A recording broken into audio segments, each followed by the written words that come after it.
Bismillah. Assalamualaikum warahmatullahi wabarakatuh. Alhamdulillah hamdan katsiran thayyiban mubarakan fi kama yuhibbu rabbuna wa yardah. Asyhadu an la ilaha illallah wahdahu la syarikalah. Wa asyhadu anna Muhammadan abduhu wa rasuluhu wassalatu wassalamu ala Rasulillah wa ala alihi wa ashabihi wa man tabi'ahum bi ihsanin ila yaumiddin amma ba'd. Kaum muslimin, sahabat Roja yang dimuliakan Allah Subhanahu wa taala dan para pendengar radio Roja di mana berada, adalah pada kesempatan pagi yang berbahagia ini kita dapat berjumpa kembali di kajian siang dalam pembahasan tentang akidah atau tauhid yang kita ambil dari kitab Sahih Bukhari dari judulnya Kitab Tauhid. Ya. Kaum muslimin, pemirsa yang dimuliakan Allah Subhanahu wa taala, tentunya kita mempelajari akidah, ya, imma belajar dari sebuah buku yang telah dikarang langsung perinciannya, ya, seperti mungkin kitab Tauhid Syekh Muhammad bin Abdul Wahab, kitab Tauhid Imam Ibnu Huzaimah, kitab Tauhid Imam Ibnu Hibban, kemudian juga mungkin belajar tentang akidah seperti Usul Sunnah Imam Barbahari, kemudian Usul Sunnah Imam Ahmad, kemudian akidah Tohawiyah, akidah Wasitiyah. Itu dalam bentuk kita belajar lewat buku-buku yang telah dikarang oleh para ulama yang mereka tentunya telah mengambil istimbat-istimbat dari Al-Quran dan Sunnah. Nah, terkadang kita mungkin belajar tentang tauhid itu dari Al-Quran. Nah, sekarang kita belajar tauhid melalui hadis-hadis Nabi Shallallahu Alaihi Wasallam yang kita ambil kitab tauhid di bagian akhir dari kitab Sahih Bukhari yang tentunya dikarang oleh Imam Bukhari. Nah, kita kemarin telah membahas tentang sifat ilmu, ya, dan ilmu Allah, ilmu yang sempurna. Dan sekarang kita akan mempelajari bab yang kelima, yaitu salah satu nama di antara nama Allah, yaitu As-Salamu Al-Mu'minu. Bismillah, qala Imamul Bukhari rahimahullahu ta'ala, babu qaulillahi ta'ala, As-Salamul Mu'minu. Itu surat Al-Hasyr ayat 23, yaitu Al-Malikul Qudusus Salamul Mu'minul Muhaiminu. Tapi kita mengambil dua kalimatnya, As-Salamu Al-Mu'minu. Qala Imamul Bukhari rahimahullah ta'ala, haddatsana Ahmad ibnu Yunus qala akhbarana Zuhair haddatsana Mughirah haddatsana Syaqiq ibnu Salamah qala Abdullah kunna nusalli khalfan Nabi sallallahu alaihi wasallam fanaqulu assalamu ala Allah. Faqala Nabi sallallahu alaihi wasallam innallaha huwa as-salamu. Walakin qulu at-tahiyatu lillah was-salawatu wat-thayyibat. Assalamu alayka ayyuhan nabiyyu wa rahmatullahi wa barakatuh. Assalamu alayna wa ala ibadillahi as-salihin. Ashhadu an la ilaha illallah wa ashhadu anna Muhammadan abduhu wa rasuluh. Kaum muslimin, pemirsa yang dimuliakan Allah Subhanahu wa taala, ya, di bab yang kelima ini Imam Bukhari membawakan bab firman Allah Ta'ala, As-Salamul Mu'minu. Kemudian menyebutkan hadis. Sebelum kita menjelaskan tentang nama As-Salamu, nama Al-Mu'minu, yang merupakan ismun min asma'illah, nama di antara nama Allah Subhanahu wa Ta'ala. Kita akan bahas terlebih dahulu dengan adanya sebuah atau satu pertanyaan, yaitu kenapa Imam Bukhari di kitab Sahih Bukhari, yaitu di bab berkaitan dengan tauhid, khususnya tentang tauhid asma dan sifat, itu hampir dalam setiap babnya itu mencantumkan ayat Al-Quran dan mencantumkan hadis yang berkaitan dengan penetapan nama di antara nama Allah ataupun sifat di antara sifat Allah Subhanahu wa Ta'ala. Para ulama menjelaskan salah satu urgensi Imam Bukhari, dan ini perhatikan dengan seksama, bahwa kenapa Imam Bukhari mencantumkan ayat, kemudian mencantumkan hadis dalam penetapan nama-nama dan sifat Allah. Ini punya beberapa tujuan. Jadi catat apa sih tujuannya? Tujuan yang pertama, bahwa yang berhak menetapkan nama bagi Allah adalah Allah. Dan yang paling layak menetapkan nama Allah bagi Allah adalah Rasulnya. Karena Allah yang paling tahu tentang zat-Nya, dan Rasulullah Shallallahu Alaihi Wasallam adalah orang yang diberi wahyu oleh Allah Ta'ala untuk menetapkan nama baginya. Jadi kita mengetahui bahwa Allah paling tahu tentangnya. Dan Nabi SAW adalah makhluk yang diberitahu oleh Allah Subhanahu Wa Ta'ala tentangnya. Artinya tentang zat Allah Ta'ala dan tentang sifat Allah Subhanahu Wa Ta'ala. Maka di dalam kaidah ahli sunnah itu, isbatu ma asbatahullahu ta'ala linafsihi. Wa isbatu ma asbatahu an-nabi hasalam fi sunnatihi. Jadi dalam menetapkan nama-nama Allah, dalam menetapkan sifat-sifat Allah, kaidahnya itu sebagai berikut. Yaitu menetapkan apa yang ditetapkan Allah baginya, dan menetapkan apa yang ditetapkan oleh Nabi Shallallahu Alaihi Wasallam bagi Allah. Ya, kenapa? Karena bab nama itu min umuril ghaibiyah, dan bab sifat Allah min umuril ghaibiyah.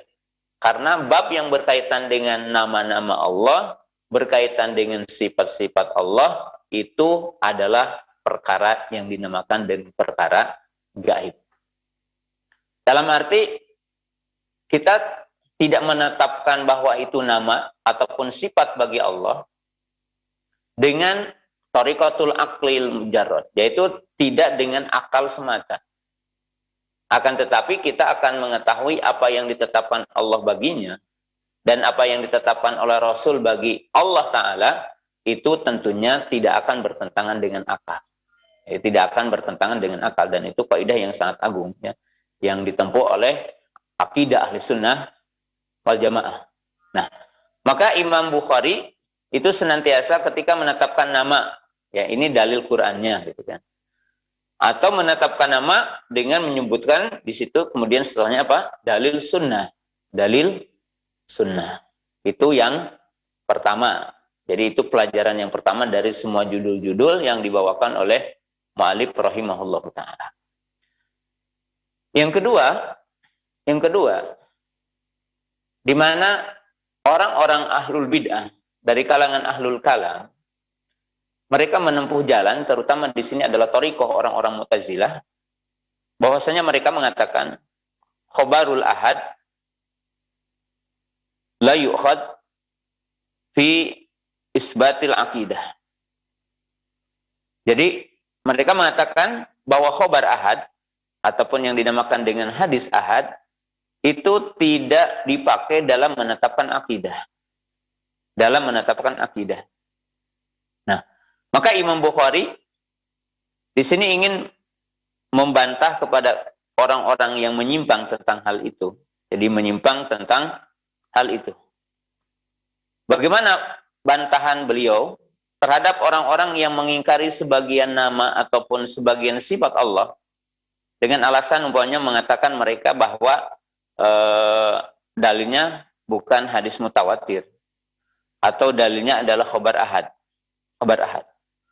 Maka Imam Bukhari membantah dengan dua sisi. Sisi yang pertama, bahwa beliau menyebutkan hadis-hadis ahad yang menetapkan nama-nama Allah itu ternyata dikuatkan dengan dalil Quran yang menjadikan kita tidak perlu ragu lagi. Kalau dikatakan khobar ahad itu ada dhon gitu, berbeda dengan khobar mutawatir itu adalah yufidul ilm, yufidul yakin, ya berkonsekuensi yakin. Tapi kalau khobar ahad menurut mereka Mu'tazilah adalah ada dhon, ya ada dhon, artinya prasangka, ya yang menurut mereka ada ihtimal salah, itu istilah mereka. Nah, maka kaum muslimin pemirsa yang dimuliakan Allah Subhanahu wa taala, ternyata di sini kita melihat bahwa banyak hadis-hadis yang menetapkan nama Allah itu dengan riwayat ahad, tetapi ternyata ditetapkan oleh Quran juga. Jadi ternyata ditetapkan oleh Quran. Ya, itu bantahan pertama. Bantahan yang kedua, jadi bantahan secara kaidah bahwa tidak benar pembagian istilah mutawatir dan ahad itu sebagai tingkatan untuk jadi argumen. Dalam arti begini, kenapa ada istilah pembagian khobar mutawatir, ada pembagian khobar ahad? Yang dipakai oleh orang-orang Mu'tazilah, kalau hadis itu mutawatir, bisa dipakai dalam penetapan akidah. Kalau hadisnya itu ahad, tidak bisa dipakai dalam penetapan akidah. Maka yang benar, menurut akidah dan manhaj ahli sunnah wal jamaah, hadis mutawatir dan ahad. Dalam arti apabila ahad itu sahih, maka sama dalam sisi derajat sebagai hujahnya dengan hadis mutawatir. Tanpa harus kita membedakan mutawatir ataupun ahad. Selama hadis itu sahih, maka hujah bagi kita. Artinya argumentasi bagi kita. Ya, karena pengistilahan itu tidak ada dalam istilah para sahabat tabi'in, para tabi'in yang memisahkan ini hadis ahad tidak boleh dalam akidah, ini hadis mutawatir boleh untuk argumentasi akidah. Itu tidak ada pendapat dari kalangan para sahabat tabi'in dan ulama hadis dari kalangan Ahlus Sunnah wal Jamaah. Nah, itu dari sisi yang bantahannya, ya. Tapi bantahan sisi yang lainnya, yang itu diinginkan oleh Imam Bukhari, bahwa jika penetapan nas menetapkan nama ataupun nas menetapkan sifat Allah Ta'ala tidak ada retoriknya dalam Quran, kemudian didapatkan penetapan nama di dalam hadis ataupun penetapan sifat di dalam hadis, maka kita punya kaidah bahwa Al-Quran memerintahkan kita untuk menerima apa yang datang dari Nabi Shallallahu Alaihi Wasallam dengan redaksi ya ayyuhalladzina amanu atiullaha wa atiur rasul wa ma atakumur rasulu fakhuduhu wa ma nahakum anhu fantahu. Artinya di situ menunjukkan bahwa kita diperintahkan untuk mentaati Allah, diperintahkan juga untuk mentaati Rasulnya Shallallahu Alaihi Wasallam. Kemudian ya kita diperintahkan oleh Allah Ta'ala dalam surah Al-Hasyr, ya tadi apa yang datang dari Rasul berupa perintah ataupun berupa berita, maka kita wajib menerima dan membenarkannya. Dan apa yang datang dari berupa larangan, maka kita tetapkan itu sebagai larangan dan kita meninggalkannya. Jadi Quran memberikan satu rambu-rambu tentang wajibnya kita untuk menerima apa yang datang dari Nabi Shallallahu Alaihi Wasallam tanpa membedakan mutawatir ataupun ahad, ya, mutawatir ataupun ahad. Nah, maka Imam Bukhari rahimahullahu taala ingin mengajari kita tentang kaidah ini. Ya, apa kaidahnya? Nah, ini mungkin untuk dicatat bagi seluruh kaum muslimin bahwa dalil untuk menetapkan nama dan sifat Allah adalah Quran, kemudian apa? Sunnah. Jadi Quran, kemudian sunnah. Nah, ketika kita menetapkan nama-nama dan sifat Allah oleh sunnah, ya, maka tidak membedakan sunnah dengan Quran. Jadi ada mutafriq bainal Quran wa sunnah. Oh, ini dikatakan kalau penetapan nama dalam Quran berarti yakin. Kalau penetapan nama dalam sunnah tidak yakin, enggak ya. Kita ahli sunnah menganggap sama. Dari sisi kedudukan sebagai hujahnya, dari sisi kedudukan sebagai argumentasi. Quran adalah argumentasi dan sunnah adalah argumentasi bagi kita. Kemudian yang kedua, bahwa ahli sunnah itu tidak membedakan antara hadis mutawatir ataupun hadis ahad dalam kedudukan sebagai argumentasinya, dalam kedudukan sebagai hujah tentang dalil, baik berkaitan dengan akidah atau berkaitan dengan hukum. Ya, baik itu adalah babnya penetapan tentang akidah ataupun bab yang berkaitan tentang hukum.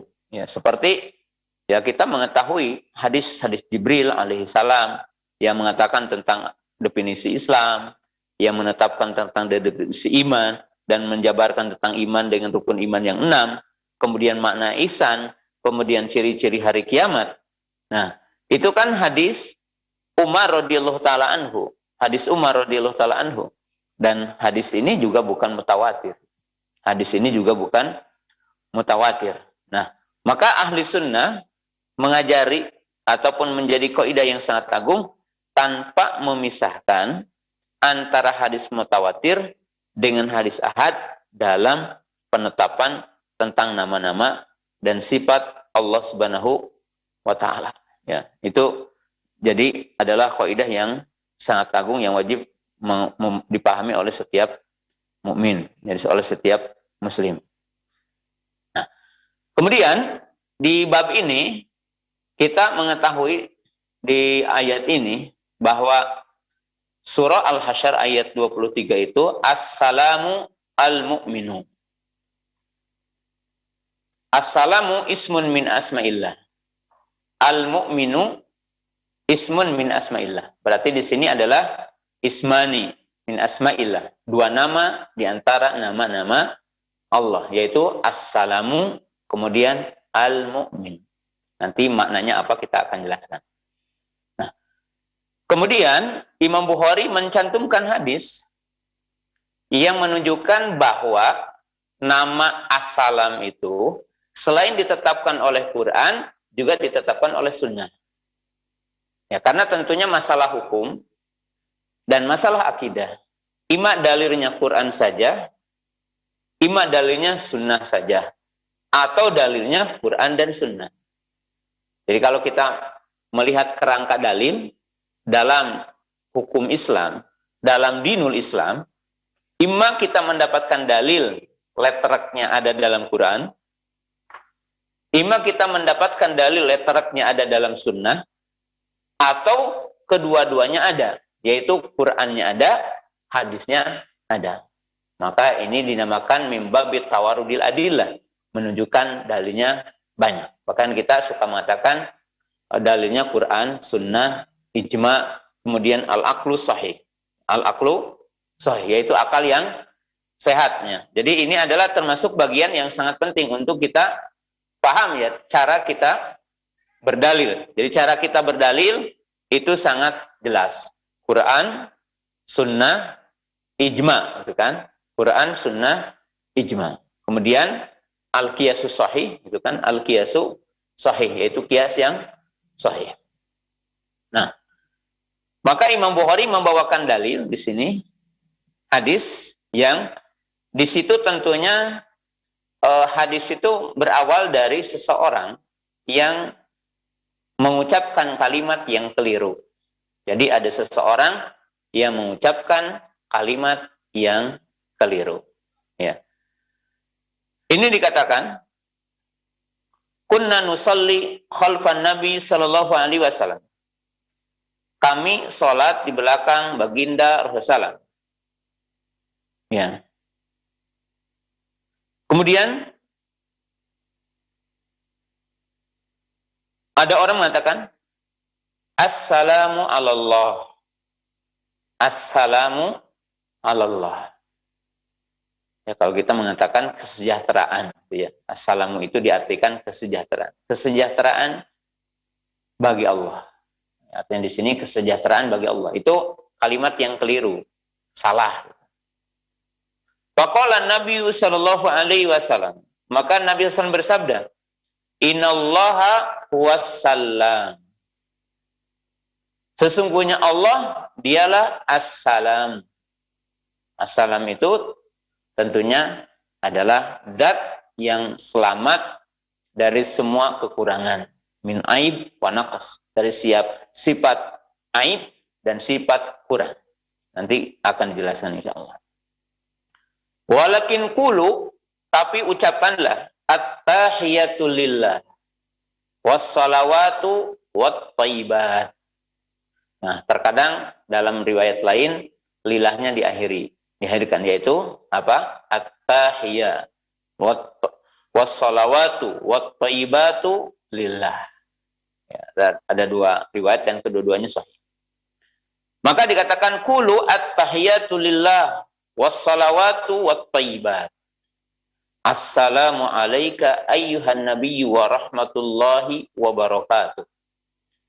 Assalamu alayna wa ala ibadillahis salihin. Asyhadu an la ilaha illallah wa asyhadu anna Muhammadan abduhu wa rasuluhu. Nah, syahid dari hadis artinya kalau kita ditanya mana pendalilan dari hadis. Pendalilan dari hadis yang menunjukkan bahwa nama as-salam ditetapkan dalam Quran dan nama salam ditetapkan dalam sunnah. Mana dalilnya? Yaitu ketika Nabi SAW mengatakan innallaha huwa as-salamu. Dialah Allah adalah as-salamu. Jadi dia Allah adalah as-salamu. Jadi yang maha sejahtera. Maka di situ cocok. Artinya dalil Quran, dalil sunnah. Jadi dalil Quran, dalil sunnah. Nah, kemudian kita akan membahas sekarang rincian pembahasan dari hadis dan bab ini. Nah, kaum muslimin pemirsa yang dimuliakan Allah Subhanahu wa taala, bab ini menjelaskan nama as-salam. Itu dalilnya Quran, dalilnya sunnah. Kemudian tentunya nama al-mu'minu yang tidak dicantumkan dalam hadis. Tapi nama as-salam ada dalam hadis. Ya. Imam Bukhari tentunya mengetengahkan bab ini dengan menyebutkan ayat dan menyebutkan hadis. Tujuan utamanya adalah menetapkan nama di antara nama Allah, yaitu as-salam. Kemudian yang kedua tentunya adalah al-mu'minu sebagaimana dalam makna ayat ini. Ya. Dan Imam Bukhari juga ingin membantah kepada ahlul kalam. Gulatul ahlul kalam dari kalangan Jahmiyah.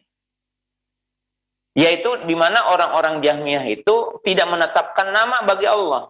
Apalagi sifat. Mereka tidak menetapkan nama bagi Allah. Jadi mereka mengingkari nama-nama bagi Allah. Maka selain ada ayat yang umum, yaitu pada surah Al-A'raf ayat 180, walillahi al-asma'ul husna fad'uhu biha. Ya. Walillahi al-asma'ul husna fad'uhu biha.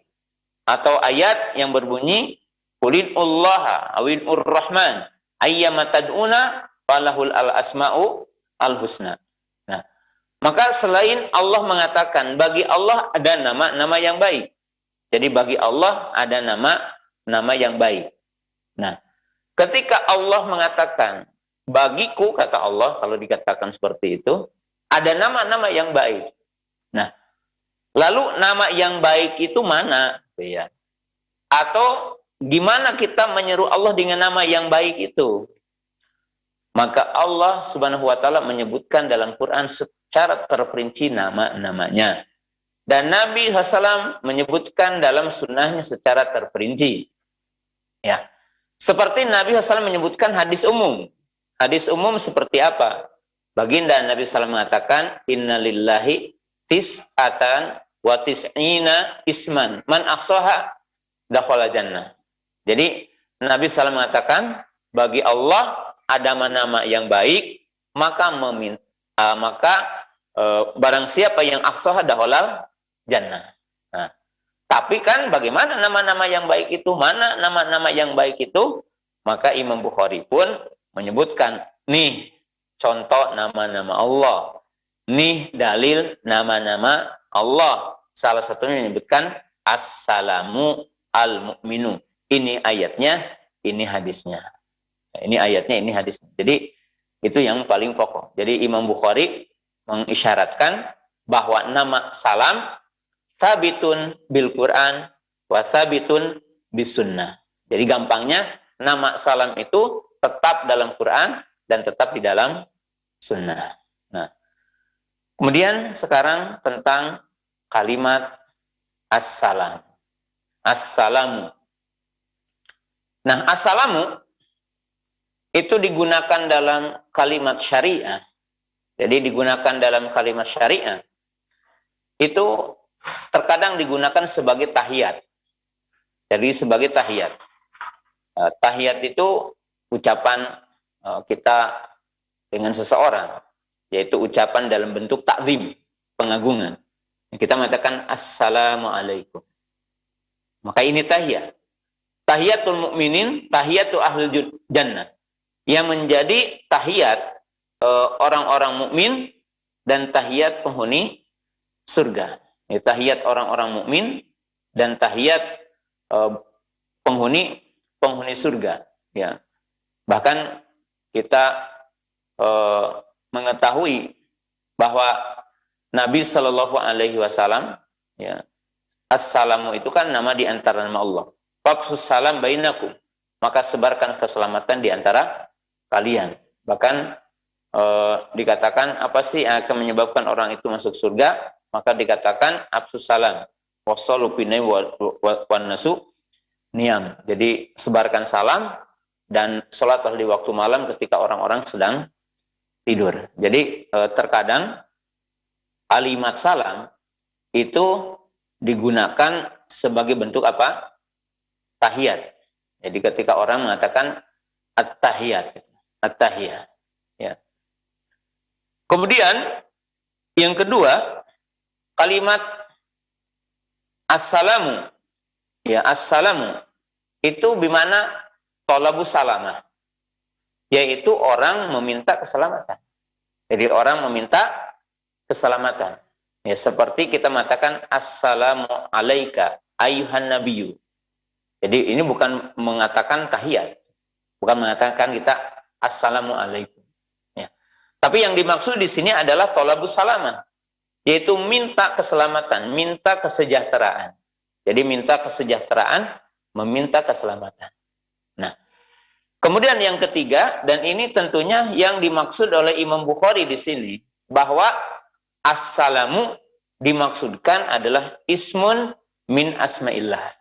Jadi assalamu ismun min asma'illah. Ismun min asma'illah. Akan tetapi secara makna seluruhnya gitu kan. Ketika dikatakan assalamu, maka mengandung makna yang intinya adalah selamat dari, jadi tolabul khair, tolabul salamah, kemudian ya tahiyat salamah gitu kan. Kemudian nama itu juga nama yang berarti nanti kita jelaskan bahwa ketika dikatakan nama kepada Allah, maka yang dimaksud Allah jauh, selamat dari semua bentuk aib, selamat atau jauh dari setiap bentuk apa? Kekurangan. Ya. Itu yang dimaksud di dalam makna assalam. Jadi digunakan di dalam kalimat syariah. Kadang kita mengatakan, ketika kita mengatakan tahiyat, berupa tahiyat antara mukmin dengan mukmin. Jadi antara mukmin dengan mukmin. Kita mengatakan assalamualaikum warahmatullahi wabarakatuh. Kemudian kita menyebutkan dalam bentuk tolab, yaitu doa. Assalamu alaika ayuhan nabiyyu. Assalamu alaina wa ala ibadillahi sholihin. Maka ini adalah tolab, yaitu meminta keselamatan, meminta kesejahteraan. Dan yang paling pokok di sini yaitu penetapan nama di antara nama, ya, Allah Subhanahu wa taala, yaitu penetapan nama di antara nama Allah Subhanahu wa taala. Nah, kemudian ya, ketika kita mengatakan di sini assalamu ismun min asma'illah, nama di antara nama Allah. Nah, apa maknanya? Imam Ibnu Katsir mengatakan, ya, Imam Ibnu Katsir menyatakan maknanya apa? Yaitu assalamu min jami'il uyub wa naqais bi kamalihi fi dzatihi wa sifatihi wa fi af'alihi. Ya, ketika Nabi SAW mengatakan assalamu wallah. Assalamu wallah. Apa yang dimaksud dari makna nama ini? Kata Imam Ibnu Katsir, bahwa Allah Ta'ala jauh atau selamat, ya, dari semua bentuk uyub, aib. Ya, seperti aib itu ya mungkin dari sifat, seperti umpamanya Allah tuli, Allah buta, ya, Allah tidak mendengar, ya, Allah lemah. Maka ini adalah sifat yang kurang. Jadi yang disebutkan itu sifat yang aib. Kemudian dari semua bentuk-bentuk kekurangan, yang menunjukkan kesempurnaan Allah pada zatnya, kesempurnaan Allah pada sifatnya, kesempurnaan Allah pada perbuatannya. Ya. Maka kaum muslimin pemirsa yang dirahmati Allah Ta'ala, kalimat As-Salamu itu mencakup kepada semua sifat Allah. Ya. Contohnya kalau kita tetapkan sifat Allah, Allah mendengar, Allah melihat, Allah mengetahui, ya. Allah berkuasa, Allah bijaksana, semuanya. Ya. Maka kalau dinisbatkan kepada Allah yang dinamanya mendengar, maka pendengaran Allah itu sempurna, tidak ada kekurangan. Beda dengan pendengaran kita, mungkin terbatas. Kemudian penglihatan Allah itu meliputi segala sesuatu dan tidak ada aibnya, tidak ada cacatnya, dan semua. Makanya dikatakan dalam ketetapannya, dalam kalamnya, dalam semuanya. Ya. Jadi tidak ada ketetapan Allah yang berkaitan takdir yang ada kekurangannya, yang ada cacatnya. Ya. Yang ada cacatnya. Dan itu pada semuanya. Kemudian Imam Ibnu Qutaibah berkata, ya, sama nafsahu salaman li salamatihi mimma yalhuqul makhluk minal aibi wa naqsi wal fana. Ya. Kata Imam Ibnu Qutaibah, Allah menamakan dirinya dengan salam. Kenapa? Karena selamatnya Allah dari apa-apa yang dinisbatkan kepada makhluk yang merupakan sifat aib. Jadi merupakan sifat kurang atau sifat aib. Ya. Dan fana. Maka Allah Subhanahu wa taala itu abadi gitu kan. Azali, abadi. Nah, kemudian kamal. Kemudian kamal, sempurna, dan tidak ada sesuatu yang membuat Allah taala lemah, ya. Kemudian tidak ada yang bisa menghalangi semua keinginan Allah Subhanahu wa taala. Maka Allah taala kamal fi qudratihi, kamal fi sifatihi, kamal fi af'alihi. Ya. Kemudian Imam Al-Khattabi berkata, maknahu dawus salam. Wassalamu sifatullah. Wa huwa alladhi salima min kulli aibin. Wa bara'a min kulli afatin wa naqsin yalhaquhul makhlukin.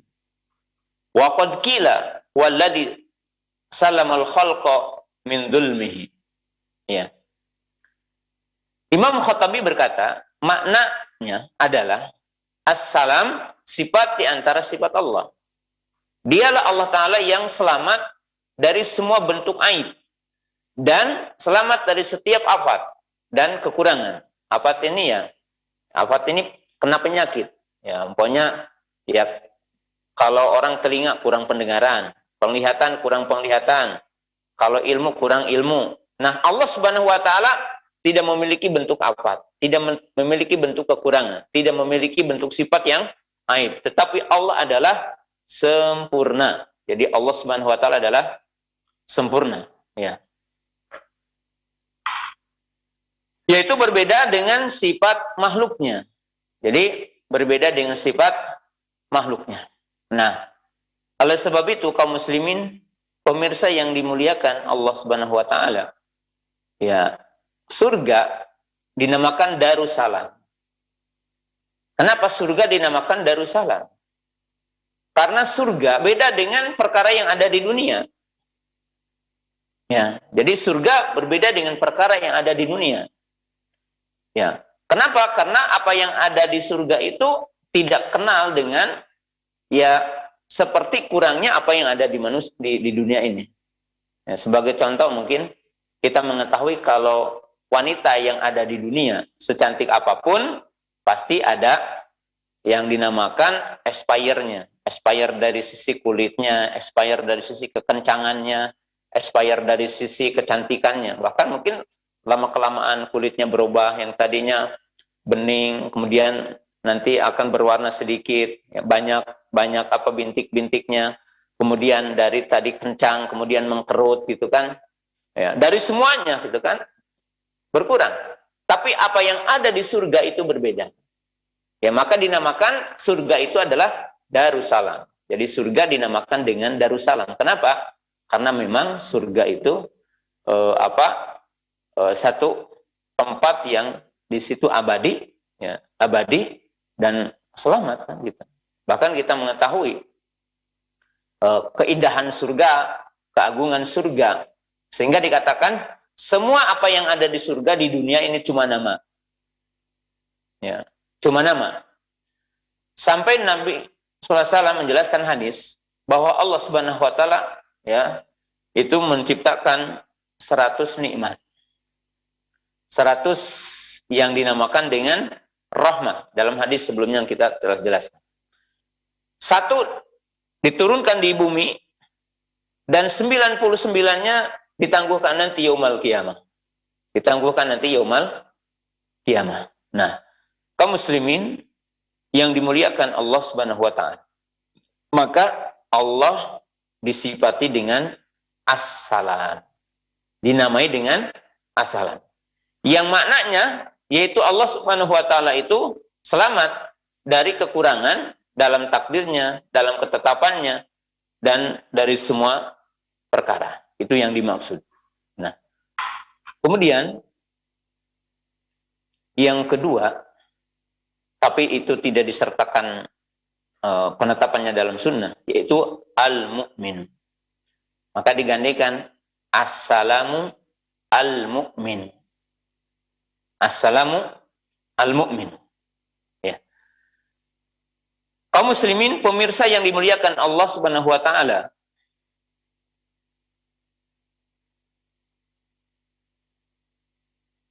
kita sering mendengar penjelasan para ulama ahli sunnah. Nama dan sifat Allah itu sempurna. Nama dan sifat Allah itu adalah baik. Tapi, kalau kita melihat ayat Quran dan melihat juga sejumlah hadis-hadis Nabi Sallallahu Alaihi Wasallam, terkadang Allah menggandengkan beberapa nama dalam satu redaksi.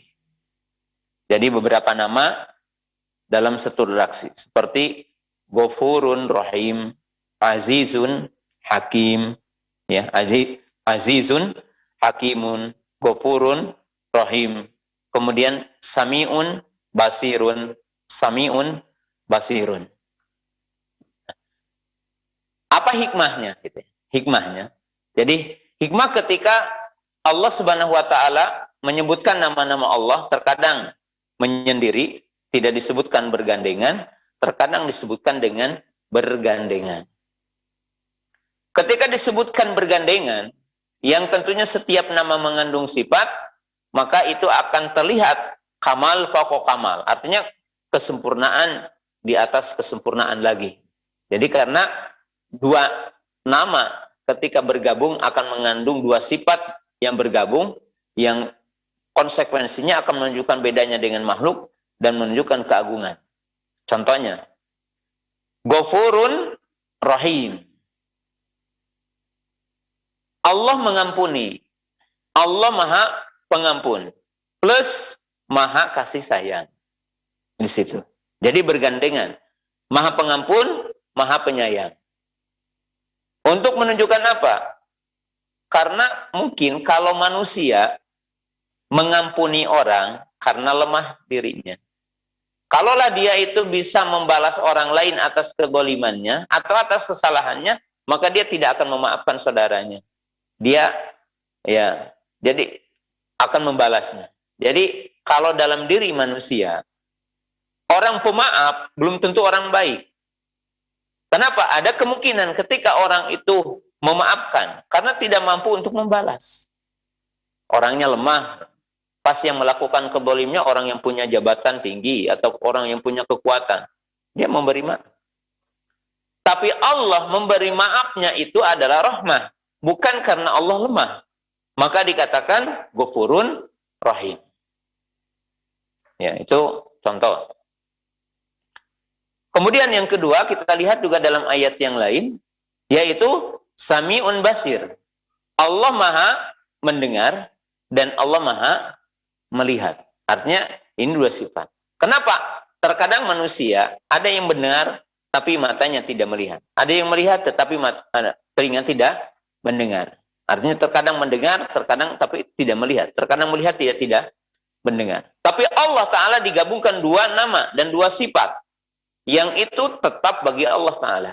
Allah Maha mendengar, Allah Maha melihat.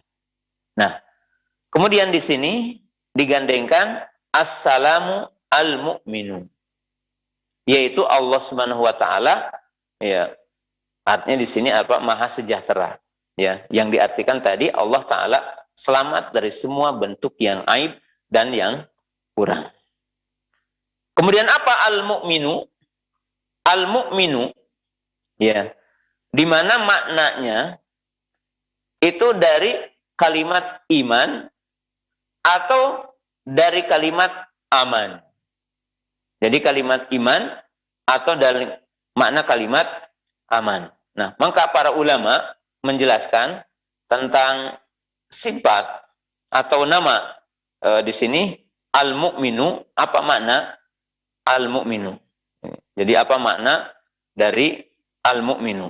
Nah, maka kaum muslimin pemirsa yang dimuliakan Allah Subhanahu wa Ta'ala, ya, ini salah satu penjelasan para ulama bahwa al-mu'min, ya, yang itu ditetapkan bagi Allah Subhanahu wa Ta'ala, jadi nama di antara nama Allah Subhanahu wa Ta'ala, maka ini memiliki dua makna. Jadi al-mu'minu memiliki dua makna. Apa makna yang dua itu? Yang pertama, kata-kata al-mu'minu, ya, itu mustaq minal iman. Yang artinya adalah al-musaddiqu birusulihi bima ja'u bihi.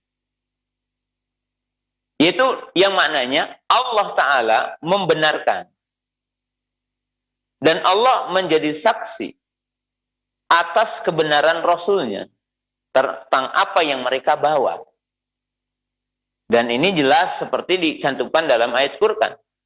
Ya, contohnya, ya, dalam surah, ya, Al-Anbiya, Allah Subhanahu wa Ta'ala berfirman, ya, lakin Allahu yashhadu bima anzala ilaika anzalahu bi ilmihi.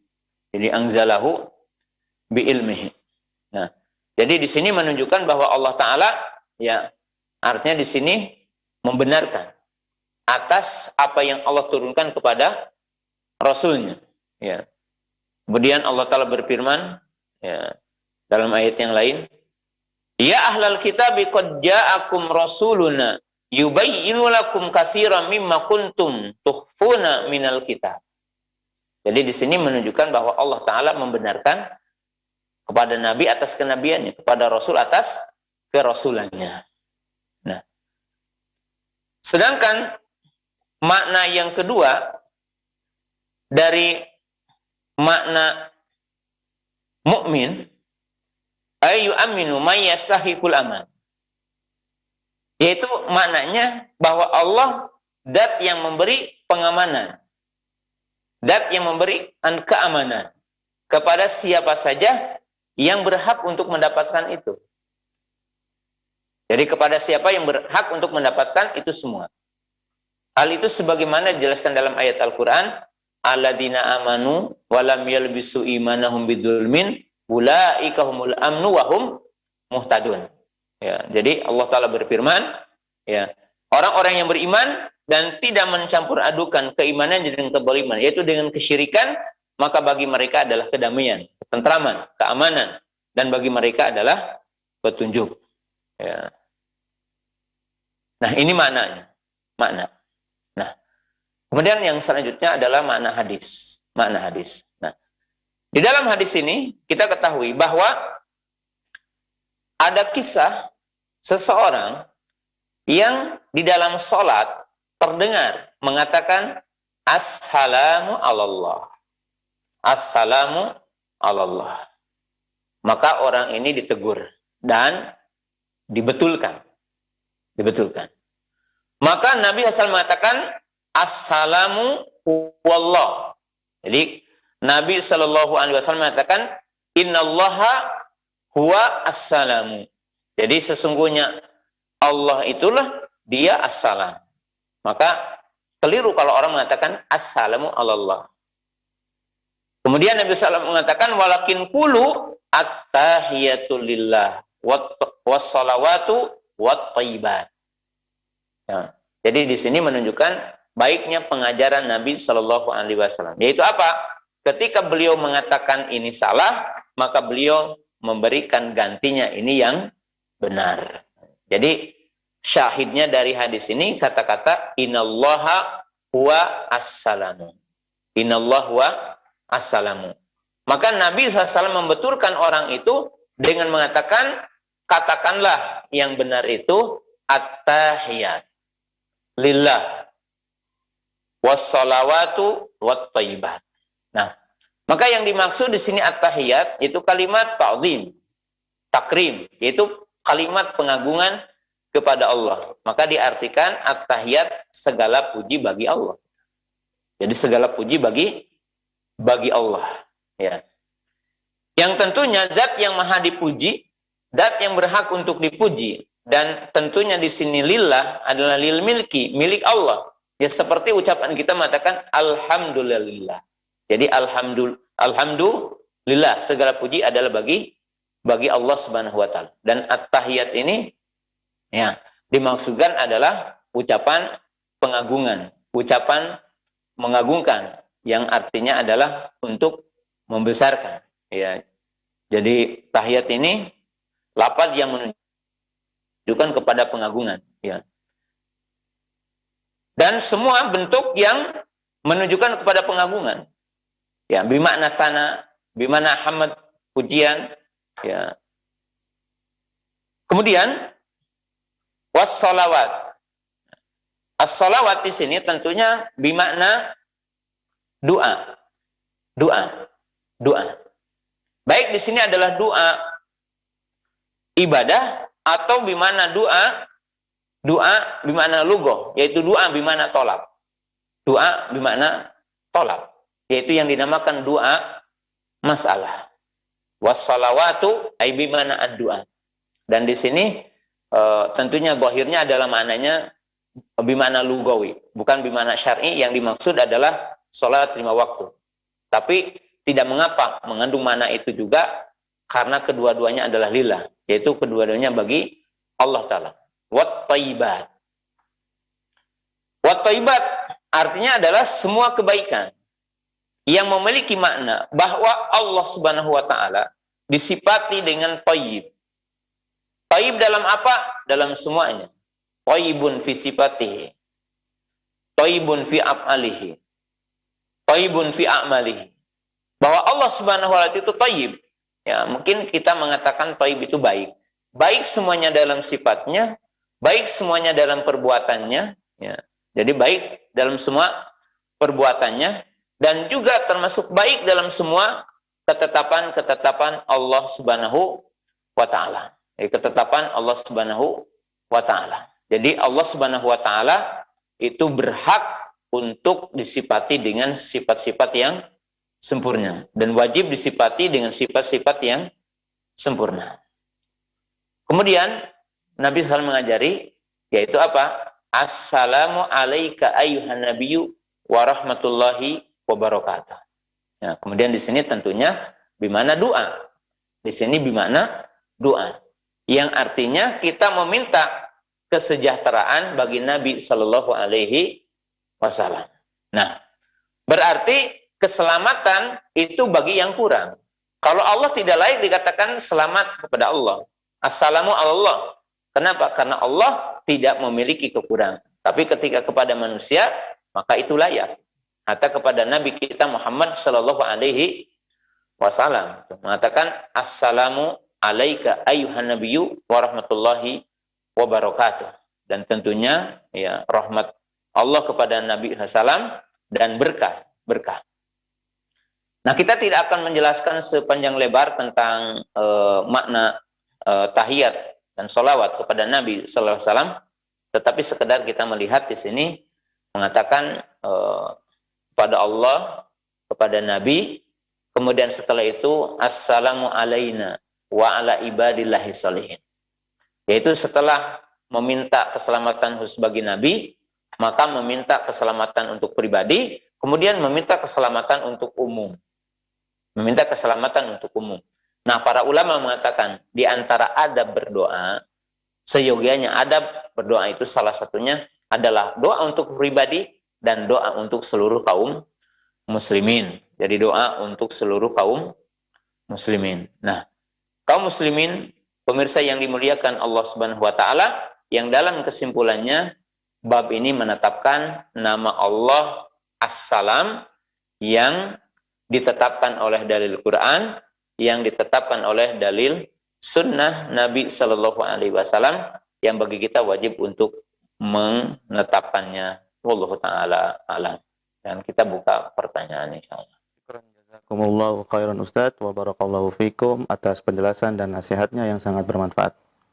Tapi ikhwati fillah, para pemirsa Roja yang semoga dirahmati Allah Subhanahu wa taala, kembali kami mengajak dan mengundang para pemirsa sekalian untuk bergabung bersama kami dengan mengirimkan pertanyaan yang berkaitan dengan materi. Baik, kita coba sambungkan ke penelpon pertama. Halo.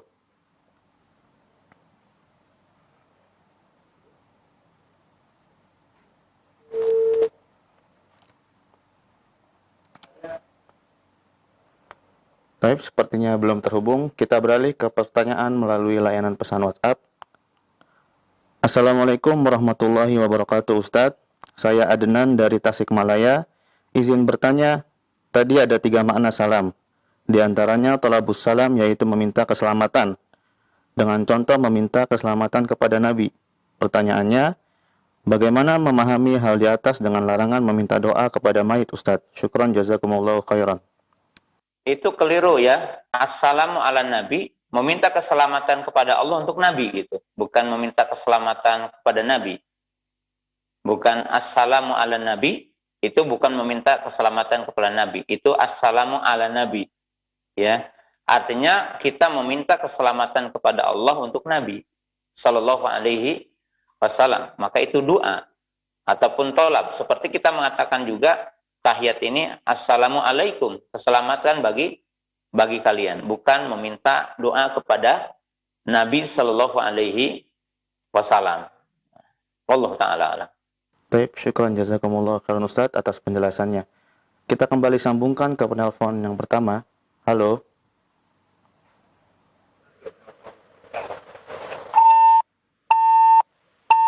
Baik, kita beralih ke layanan pesan WhatsApp. Assalamualaikum Ustadz, mohon dijelaskan lagi kitab Tauhid mengenai Tauhid Rububiyah, Uluhiyah, dan Asma wa Sifat secara singkat. Syukran. Tafadhal Ustadz. Ya, kaum muslimin pemirsa yang dirahmati Allah Subhanahu wa taala, pembagian tauhid kepada 3 atau para ulama ada yang membagi kepada 2. Maka pembagian itu 2 atau 3 rububiyah, uluhiyah, maka itu thariqahnya istiqra. Artinya penelitian yang sesama kepada dalil. Kemudian pembagian-pembagian itu adalah sebagai talazum, sebagai kesatuan satu dengan yang lainnya untuk memahamkan sesuatu. Kemudian pembagian itu adalah untuk memudahkan memahami. Ya, seperti kita jelaskan, tauhid rububiyah, tauhid uluhiyah, tauhid asma dan sifat. Ya, kalau kita tanya ada nggak dalilnya? Pembagian tauhid rububiyah, uluhiyah, ya, asma dan sifat. Kalau seseorang bertanya tentang dalilnya itu, dalil terlak bahwa Nabi SAW mengatakan atau Allah mengatakan at-tauhidus salasah, memang tidak ada. Tetapi mafhum apa yang ada dalam Quran menunjukkan itu. Contoh ya, dalam surah Al-Fatihah. Alhamdulillahi rabbil alamin, ar-rahmanir rahim, maliki yaumiddin, iyyaka na'budu wa iyyaka nasta'in. Maka kita tahu alhamdulillah tauhid uluhiyah dan tauhid asma wa sifat. Kemudian rabbil alamin, tauhid rububiyah. Ar-rahmanir rahim, tauhid asma dan sifat. Iyyaka na'budu wa iyyaka nasta'in, tauhid uluhiyah. Kemudian kita melihat surah Al-Baqarah 255 atau ayat kursi. Allahu la ilaha illahu, tauhid uluhiyah. La ta'khuduhu sinatu wa la naum. Kita mengatakan Allahu la ilaha illa huwa al-hayyu al-qayyum. Al-hayyu al-qayyum tauhid asma dan sifat. La ta'khuduhu sinatu wa la naum, tauhid asma sifat yang menunjukkan Allah menafikan naum, menafikan sinah. Kemudian wahwal aliyul adzim. Ini tauhid tauhid asma dan sifat. Lahu ma fis samawati wa ma fil ard adalah tauhid rububiyah. Nah, kemudian Allah Subhanahu wa taala membedakan di dalam ayat Al-Qur'an ya tentang semua tauhid ini seperti dalam surah Al-Baqarah ya, fala taj'alu lillahi andadan wa antum ta'lamun. Maka ketika Allah mengatakan janganlah kamu membuat sekutu bagi Allah dalam uluhiyahnya sebagaimana kamu tahu tidak ada sekutu bagi Allah tentang rububiyahnya ya. Tentang rububiyahnya. Jadi itu seperti itu. Jadi gampang gitu ya, Allah taala alam. Syukran jazakumullahu khairan Ustaz atas jawabannya. Kembali kami bacakan pertanyaan melalui layanan pesan WhatsApp. Assalamualaikum warahmatullahi dari Abdullah di Bandung Ustaz. Tentang bacaan tahiyat tadi yang dijelaskan, manakah bacaan yang paling rajih Ustaz? Syukran barakallahu fikum. Tafadhal Ustaz. Bab sunnah tanawu, ikhtilaf tanawu. Jadi tidak ada yang rajih ya. Semuanya yang hadisnya ada diajarkan oleh Nabi SAW, maka bisa kita menggunakannya. Bisa menggunakannya. Bahkan Imam Syekh Albani dan para ulama yang lainnya menyebutkan ya ada beberapa tahiyat yang tentunya beda sampai ada 12 riwayat gitu. Dan semua yang sahih bisa dibaca. Ya seperti kita doa istiftah, Allahumma ba'id baini. Kemudian boleh kita berdoa dengan wajah wajhiyah. Kemudian kita bisa berdoa dengan subhanakallahumma bihamdika wa tabarakasmu wa ta'ala jaduka wa la ilaha ghairuka. Dan doa-doa yang lainnya. Doa sujud, doa ruku, subhana rabbil azim. Subhana rabbil azim wa bihamdihi, subuhun kudusun rabbul malaikati waruh, ya. Dan yang lainnya. Silahkan kita untuk membaca dan itu namanya ikhtilaf tanawu. Ikhtilaf beda tapi semuanya sunnah. Beda tetapi semuanya adalah sunnah, wallahu taala alam. Syukran jazakumullahu khairan Ustaz wa barakallahu fikum atas jawabannya. Tapi ikhwatifillah para pemirsa Roja yang semoga dirahmati Allah Subhanahu wa taala, nampaknya pertanyaan tersebut merupakan pertanyaan penutup pada kesempatan kali ini, maka kepada Ustaz dipersilahkan untuk menyampaikan kalimat ikhtitam. Tafadhol Ustaz. Kaum muslimin pemirsa yang dimuliakan Allah Subhanahu wa taala, ya sekali lagi kita sedang mempelajari kitab tauhid dari kitab Sahih Bukhari dan kita tadi menjelaskan tentang nama Allah As-Salamu, nama Allah adalah Al-Mu'min. Nah, tadi sekali lagi supaya lebih paham, kalimat As-Salam digunakan dalam 3 kategori. Kategori yang pertama ya digunakan oleh kita dalam bentuk tahiyat. Jadi sebagai ucapan kita untuk menghormat, mengagungkan. Assalamualaikum. Tapi maknanya tentunya tolabus salama. Tetap. Yang kedua adalah bimakna tolabus salama. Jadi secara letterlek bukan kalimat kita mengucapkan tahiyat, tetapi sebagai doa. Yaitu kita mengetahui seperti contoh dalam tadi, Assalamu alayka ayyuhan nabiyyu. Ya. Kemudian yang ketiga, makna assalam itu dalam makna kita mengatakan nama di antara nama Allah. Tapi semuanya berkaitan. Semuanya berkaitan. Yaitu ketika kita mengatakan Assalamu alaikum. Atau kita mengatakan Assalamu alayka ayyuhan nabiyyu. Kita berdoa dengan menyebutkan nama assalam. Jadi kita berdoa dengan menyebutkan nama assalam. Yaitu sebagaimana yang saya sering jelaskan, ketika kita berdoa itu dengan menyebutkan nama yang sesuai. Ketika kita mengatakan ya Rohim irhamni, ya Rozik urzukni. Ya, ketika kita meminta keselamatan kepada Allah, meminta kesejahteraan kepada Allah, maka meminta dengan yang sesuai seperti tadi Assalamu alaikum. Assalamu alayka ayyuhan nabiyyu warahmatullahi wabarakatuh. Jadi ini maknanya tetap tolabus salama. Dari zat siapa? Dari zat yang memiliki itu. Siapa? Allah Subhanahu wa taala. Allah Subhanahu wa taala. Jadi salam kepada Nabi bukan berarti kita meminta keselamatan kepada Nabi. Yang dimaksud kita meminta kepada Allah keselamatan untuk Nabi Shallallahu Alaihi Wasallam. Sampai di sini pembahasan kita di siang yang berbahagia ini. Terima kasih kepada semua kru di Roja TV dan tentunya kru di sini yang ada di Ma'had Ihya As-Sunnah. Mohon maaf kepada semuanya. Mudah-mudahan bermanfaat bagi kita semua. Dan kita mencatat satu persatu dari nama di antara nama Allah Subhanahu wa taala menjadi satu bahan untuk ketika kita berdoa menggunakan nama di antara nama Allah Subhanahu wa taala. Wa akhiru da'wana anil hamdulillahi rabbil alamin. Assalamualaikum warahmatullahi wabarakatuh.